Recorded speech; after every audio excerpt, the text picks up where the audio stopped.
भारतीय जनता पक्ष आणि एकनाथ शिंदे यांचे 70 उमेदवार बिनविरोध निवडून आले. 8 वर्ष निवडणुका झाल्या नाहीत. प्रत्येक कार्यकर्ता निवडणुकीला इच्छुक आहे. तरी पण यांची लोकप्रियता महाराष्ट्रात इतकी वाढली आहे की 70 जागा यांच्या बिनविरोध निवडून आल्या. 70 जागा का निवडून आल्या? निवडणूक आयोगाने प्रश्नचिन्ह निर्माण केले आहे. पण सगळ्यांनी अर्ज काढून घेण्याची बुद्धी तयार होते का? लोकांच्यावर काही दबाव होतो का? काही पैशांची देवाणघेवाण होते का? लोकांना देण्यापेक्षा आता उमेदवाराने देण्याची नवी प्रथा सुरू झाली आहे का? याचा विचार आता महाराष्ट्रातली जनता करायला लागणार असल्याची टीका राष्ट्रवादी शरदचंद्र पवार पक्षाचे नेते जयंत पाटील यांनी केली आहे. ते मिरजेतील एका जाहीर सभेत बोलत होते. यावेळी ते म्हणाले, कोट्यवधी रुपयांची देवाणघेवाण करून माणूस आता माघार घेत आहेत. नोटाचा पर्याय असताना काही अधिकाऱ्यांनी सत्तेत बसलेल्यांच्या दबावाला बळी पडून बिनविरोध निवडणुका जाहीर करणे हे चुकीचे आहे. महाविकास आघाडी म्हणून आम्ही महापालिकेची निवडणूक लढवत आहोत. विशाल पाटील, विश्वजित कदम आणि मी असे तिघेजण ताकदीने यामध्ये उतरलोय. आपलंच पाणी तिकडे गेलंय, आता परत येत आहे. पाण्याची लूट परत पाण्यानेच येत असेल तर त्याला महत्त्व देऊ नका. आपलेच पैसे लुटालूट करून घेतले आहेत, तेच पैसे आपल्यावर आता खर्च करतायत. पाऊस पडला तरी त्यात कोणी भिजून जाऊ नका. आपण महाराष्ट्रातल्या राजकारणात टीव्ही बघता रोज. एकदम भारतीय जनता पक्ष आणि एकनाथ शिंदे यांचे 70 उमेदवार बिनविरोध झाले. 8 वर्ष निवडणुका झाल्या नाही. प्रत्येक जण निवडणुकीला इच्छुक आहे. कार्यकर्ता प्रत्येकाला निवडणुकीला उभा राहायचंय. तरी देखील महाराष्ट्रामध्ये यांची लोकप्रियता एवढी वाढलेली आहे भाजप आणि एकनाथ शिंदे साहेबांची की 70 जागा बिनविरोध आल्या. तुम्ही उलटा विचार करा की 70 जागा का निवडून आल्या बिनविरोध.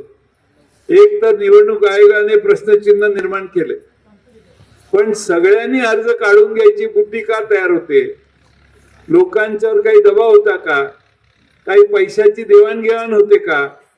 लोकांना देण्यापेक्षा उमेदवाराला द्यायची नवी प्रथा आता सुरू झाली आहे का? याचा विचार आज महाराष्ट्रातली जनता करायला लागली.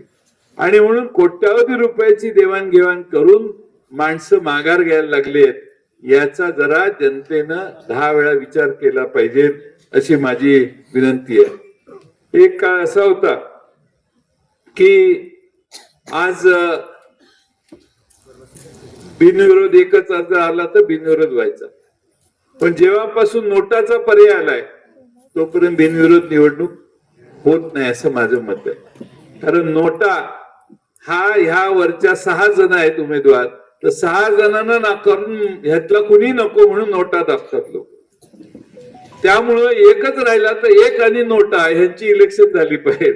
आणि नोटा जर जिंकलं तर त्याला पराभूत जाहीर केलं पाहिजे. तो बिनविरोध होऊ शकत नाही. तुम्हीच सत्सद विवेक बुद्धीला आव्हान करून विचारा की नोटा आहे, नोटा काय नोटाने माघार घेतलेली नाही, नोटा तिथंच आहे.